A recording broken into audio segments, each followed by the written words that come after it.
This offseason has already felt like a punch to the gut.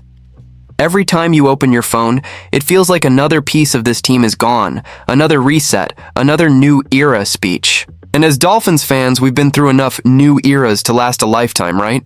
There's a lot of change happening in Miami right now. New leadership, big names out the door, uncertainty around the future. And when you're sitting there wondering what this team is going to look like next season, the last thing you want to hear is that one of the most electric, most exciting players on the roster might be next. But here's the thing. Some news just dropped that honestly made me breathe a little easier. Something important about one of our biggest young stars, and if you've been stressed about where this franchise is headed, you're going to want to hear this. Before we get into it, real quick, if you're a true Dolphins fan who rides with this team through the chaos, through the hope, through all of it, hit that like button. Subscribe to Dolphins Nation Report. We're a new channel trying to hit our first 400 subscribers, and it's built for real fans who actually care about what's happening in Miami. So here's what went down. There's been real chatter lately that the Dolphins could consider moving Achane this offseason, and honestly, with everything that's happened, it didn't feel impossible. New general manager and John Eric Sullivan.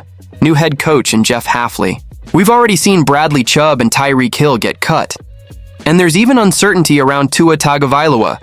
So when you look at that kind of turnover, you start thinking, nobody's safe. Achane is 24 years old. He's explosive. He's on a rookie deal as a 2023 third-round pick. And in a league where contenders are always looking for game-breaking speed, you know teams would call about him. That's not even a question. But here's the good news. According to Dan Graziano from ESPN, the odds of Achane actually being traded are very low.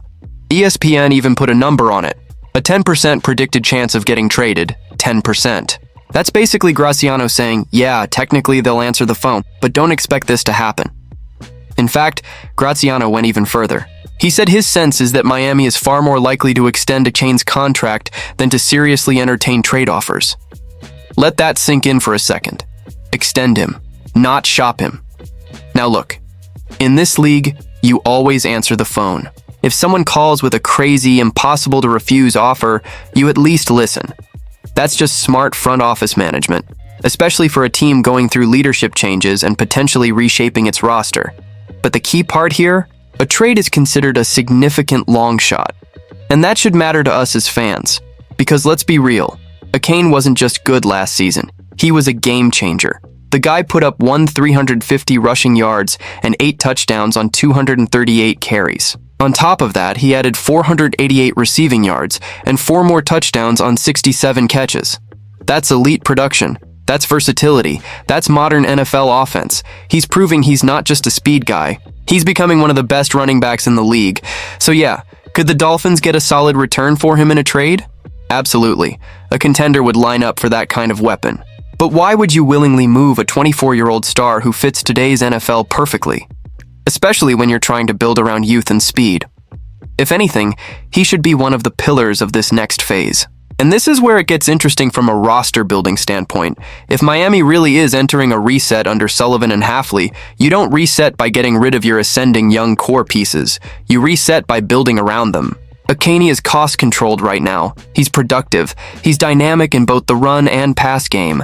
He's exactly the kind of player that makes a quarterback's life easier, whether that's Tua or someone else down the line. Trading him would signal a deep rebuild. Keeping him?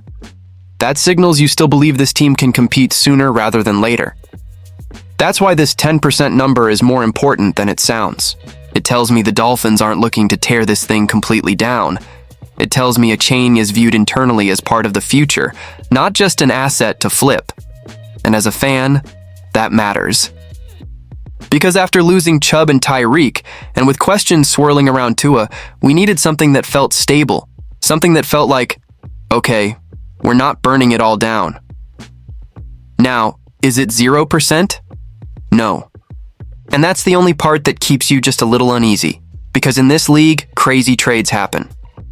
But if we're being honest, a significant long shot is about as good as we could hope for right now.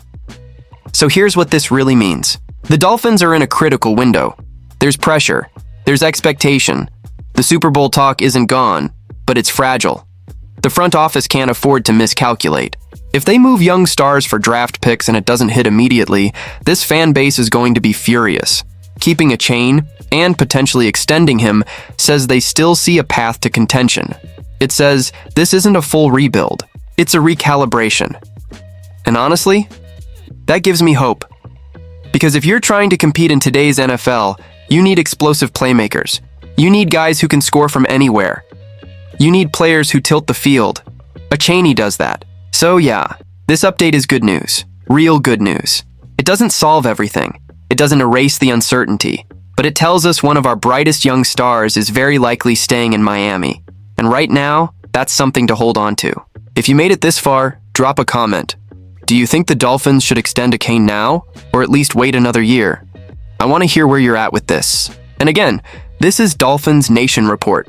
We're a new channel building something for real Dolphins fans who want honest opinions, not sugar-coated takes.